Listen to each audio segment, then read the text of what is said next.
4 दिसंबर 1971 रात के ठीक 12:30 राजस्थान का थार रेगिस्तान, कड़ाके की सर्द हवा, रेत के ऊंचे नीचे टीले और लोंगेवाला पोस्ट पर पसरी हुई एक डरावनी खामोशी। मेजर कुलदीप सिंह चांदपुरी अपने बंकर के बाहर खड़े थे। आसमान बिल्कुल साफ था, लेकिन माहौल में कुछ असामान्य सा महसूस हो रहा था।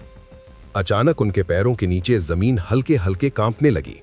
पहले तो लगा जैसे कोई प्राकृतिक कंपन हो, लेकिन यह कंपन लगातार बढ़ता जा रहा था। मेजर झुके, उन्होंने अपना कान रेत से लगाया और उसी पल समझ गए यह भूकंप नहीं था, यह किसी भारी मशीनरी की गूंज थी। उन्होंने फौरन अपनी दूरबीन उठाई और अंतर्राष्ट्रीय सीमा की दिशा में देखा। रेत के गुबार को चीरते हुए एक के बाद एक विशाल आकृतियां उभर रही थीं। ये पाकिस्तान की 22वीं कैवलरी की चीनी T-59 टैंक थे। सिर्फ एक दो नहीं, बल्कि पूरा का पूरा टैंक कॉलम। मेजर चांदपुरी ने बिना एक पल गंवाए रेडियो सेट उठाया। हेडक्वार्टर, ये लोंगेवाला है। हमारी तरफ कम से कम 40 से 45 टैंक बढ़ रहे हैं। उनके साथ हजारों की संख्या में इन्फेंट्री भी है। हमें तुरंत सहायता चाहिए। रेडियो के उस पार कुछ सेकंड की खामोशी छा गई। फिर जवाब आया, चांदपुरी, हमारे पास एयर सपोर्ट है, लेकिन हंटर जेट्स रात में उड़ान नहीं भर सकते। तुम्हें सूरज निकलने तक इंतजार करना होगा। तब तक या तो पोस्ट छोड़ दो या फिर किस्मत आजमाओ। मेजर ने रेडियो नीचे रखा, पास खड़े ऑपरेटर की तरफ देखा और गहरी सांस ली। उनके पास थे सिर्फ 120 जवान और सामने करीब 3000 दुश्मन सैनिक। सैन्य गणना साफ कह रही थी कि पीछे हटना ही समझदारी है, लेकिन सच्चाई ये भी थी कि अगर लोंगेवाला गिरता तो जैसलमेर का रास्ता खुल जाता। अगले ही पल मेजर चांदपुरी अपनी जीप में बैठे। उन्होंने पोस्ट के चारों ओर कंटीले तार बिछाने का आदेश दिया। ये माइंस नहीं थी, ये कोई मजबूत किला भी नहीं था। ये सिर्फ एक छल था, एक मनोवैज्ञानिक चाल। लेकिन उसी रात इस एक झांसे और 120 जवानों की हिम्मत ने पाकिस्तानी सेना के जैसलमेर में नाश्ते के सपने को रेत में दफना दिया। ये कहानी सिर्फ वीरता की नहीं है, ये कहानी है उस ब्लफ की जिसने 1971 की जंग की दिशा बदल दी। इतिहास इसे जानता है द बैटल ऑफ लोंगेवाला। दिसंबर 1971 में भारत और पाकिस्तान के बीच तनाव चरम पर था, लेकिन राजस्थान का ये इलाका मिलिट्री मैप पर ज्यादा अहम नहीं माना जाता था। भारतीय रणनीतिकारों को भरोसा था कि पाकिस्तान रेगिस्तान के रास्ते इतना बड़ा हमला करने की गलती नहीं करेगा। इसी भरोसे के कारण लोंगेवाला की इस वीरान चौकी पर तैनात थी सिर्फ 30 पंजाब रेजिमेंट की अल्फा कंपनी। कमांड थी मेजर कुलदीप सिंह चांदपुरी के हाथों में।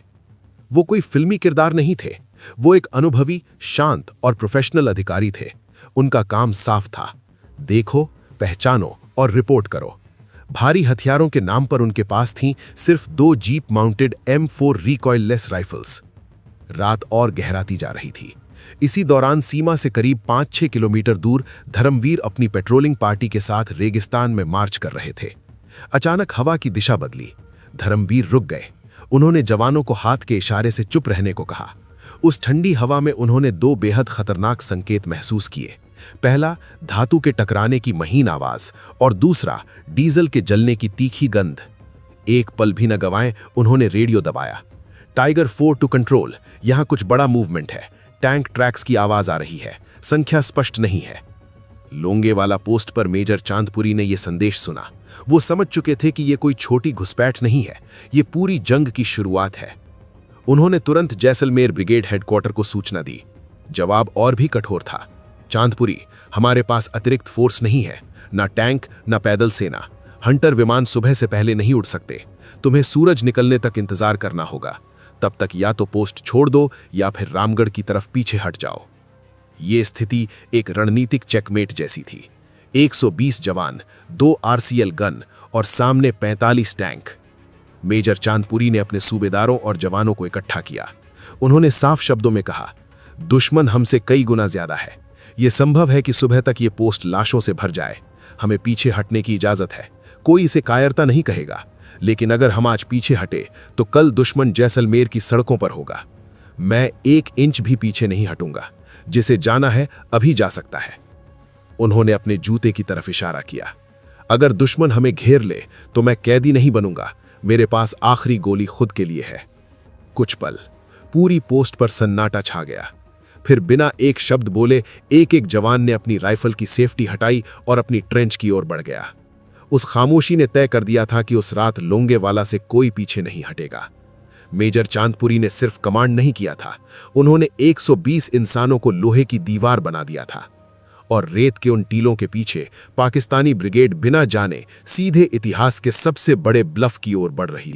जैसे ही पाकिस्तान का पहला T-59 टैंक उन कंटीली तारों के सामने आकर रुका, उसके कमांडर के चेहरे का रंग बदल गया। मिलिट्री ट्रेनिंग साफ कहती है, जहां कंटीली बाढ़ होती है वहां एंटी टैंक माइंस जरूर होती हैं। बस इसी शक ने पूरी पाकिस्तानी कॉलम को रोक दिया। आगे बढ़ते टैंक रुक गए और पीछे आती इन्फेंट्री भी ठिठक गई। कमांडरों ने तुरंत इंजीनियर यूनिट को बुलाया और फिर शुरू हुआ एक ऐसा काम जिसकी जरूरत असल में थी ही नहीं। अगले पूरे 2 घंटे तक पाकिस्तानी इंजीनियर उस जमीन को साफ करते रहे जहां कोई माइंस मौजूद ही नहीं थीं। लेकिन उन्हीं 2 घंटों ने लोंगेवाला की तकदीर बदल गई। इसी दौरान मेजर कुलदीप सिंह चांदपुरी ने अपनी दूसरी और भी ज्यादा घातक चाल चली। उन्होंने अपनी दोनों RCL गन लगी जीपों को रेत के ऊंचे टीलों के पीछे छिपा दिया। RCL गन बेहद ताकतवर थी, लेकिन उसकी एक बड़ी कमजोरी भी थी। जब ये फायर करती थी तो पीछे से निकलने वाला जबरदस्त बैक ब्लास्ट धुएं और आग के साथ उसकी पोजीशन दुश्मन को बता देता था। मेजर का आदेश बिल्कुल साफ था, एक फायर करो और तुरंत जगह बदलो। जैसे ही पाकिस्तानी टैंकों ने आगे बढ़ने की कोशिश की, अंधेरे में भारतीय जवानों ने सटीक वार किया। हर धमाके के बाद RCL गन दूसरी जगह से दोबारा बोलती। अंधेरी रात में पाकिस्तानी सैनिक समझ ही नहीं पाए कि हमला आखिर हो कहां से रहा है। उन्हें पूरा यकीन हो गया कि लोंगेवाला पोस्ट पर भारत की कोई बहुत बड़ी फोर्स मौजूद है। और तभी कुदरत ने भी भारत का साथ देना शुरू कर दिया। पाकिस्तान जिन भारी टैंकों पर भरोसा कर रहा था, वे यूरोप के सख्त मैदानों के लिए डिजाइन किए गए थे। थार की नरम ढीली रेत उनके लिए कब्र बनती जा रही थी। जैसे जैसे ड्राइवर इंजन की ताकत बढ़ाते, टैंक और ज्यादा धंसते चले जाते। कुछ ही देर में दुश्मन का शॉक एंड ऑ हमला एक अराजक ट्रैफिक जाम में बदल चुका था। अब सुबह होने में सिर्फ 3 घंटे बचे थे। पाकिस्तान की पूरी योजना बिखर रही थी, लेकिन खतरा अभी खत्म नहीं हुआ था। उनके पास अब भी हजारों की तादाद में पैदल सैनिक थे, जो किसी भी वक्त लोंगेवाला पोस्ट को चारों तरफ से घेर सकते थे। मेजर चांदपुरी के 120 जवान लगातार लड़ते लड़ते थक चुके थे। गोली बारूद तेजी से कम हो रहा था और सूरज निकलने में अब भी वक्त बाकी था। अब पूरा दारोमदार सिर्फ एक सवाल पर था, क्या भारतीय वायुसेना समय पर पहुंचेगी? 5 दिसंबर की सुबह लोंगेवाला पोस्ट पर मौजूद हर जवान के लिए पिछले 8 घंटे एक पूरी उम्र जैसे लग रहे थे। गोलियां लगभग खत्म थीं, थकान हड्डियों तक उतर चुकी थी और पाकिस्तानी पैदल सेना आखिरी हमले के लिए अपनी पोजीशन संभाल रही थी। ठीक उसी वक्त जैसलमेर एयरबेस पर एक अलग ही हलचल शुरू हो चुकी थी। भारतीय वायुसेना की 122 स्क्वाड्रन के हंटर विमान रनवे पर तैयार खड़े थे। उनकी कमान संभाल रहे थे विंग कमांडर MS बाबा। लोंगेवाला से आने वाली कॉल का वे पूरी रात इंतजार कर रहे थे। जैसे ही सूरज की पहली किरण फूटी, 2 हंटर जेट्स ने आसमान चीर दिया। इन विमानों की भी एक बड़ी कमी थी, न रडार न आधुनिक नेविगेशन सिस्टम। पायलटों को दुश्मन को अपनी आंखों से ढूंढना था, और जो नज़ारा उन्हें दिखा वो किसी ट्रेनिंग रेंज से कम नहीं था। लोंगेवाला की रेत में 40 से ज्यादा पाकिस्तानी टैंक फंसे हुए थे। न आगे बढ़ सकते थे, न पीछे लौट सकते थे। मिलिट्री भाषा में इन्हें कहा जाता है सिटिंग डक्स। यहीं पाकिस्तान की सबसे बड़ी रणनीतिक भूल सामने आई। उन्होंने हमला तो भारी किया, लेकिन अपने टैंकों को कोई हवाई सुरक्षा नहीं दी। उन्हें भरोसा था कि सुबह होने से पहले लोंगेवाला उनके कब्जे में होगा। सुबह 7:30 बजे पहली एयर स्ट्राइक हुई। हंटर जेट्स की 30 mm एडन कैनन और T-10 रॉकेट रेगिस्तान पर आग बनकर बरसे। खुले मैदान में टैंकों के पास छिपने की कोई जगह नहीं थी। एक टैंक फटता तो उसका काला धुआं दूसरों की पोजीशन उजागर कर देता। पायलट एक के बाद एक लगातार सॉर्टीज उड़ाते रहे। एक हमला करता, दूसरा उसकी जगह ले लेता। दोपहर होते होते लोंगेवाला का पूरा दृश्य बदल चुका था। पाकिस्तान की 22वीं कैवलरी का गर्व, उनके T-59 टैंक अब जलते हुए लोहे के ढेर बन चुके थे। पाकिस्तानी सेना में भगदड़ मच गई। जो टैंक अभी चलने लायक थे, उनके चालक उन्हें वहीं छोड़कर पैदल ही सीमा की ओर भागने लगे। शाम ढलते ढलते जंग खत्म हो चुकी थी। पाकिस्तान की 18वीं डिवीजन पूरी तरह टूट चुकी थी।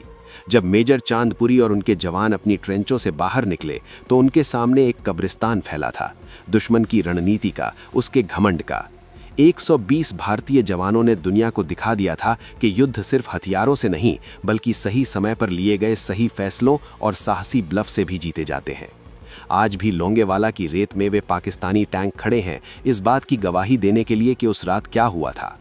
जंग खत्म हो गई थी, रेत ठंडी पड़ चुकी थी, लेकिन वहां छूटे निशान इतिहास की दिशा बदल चुके हैं।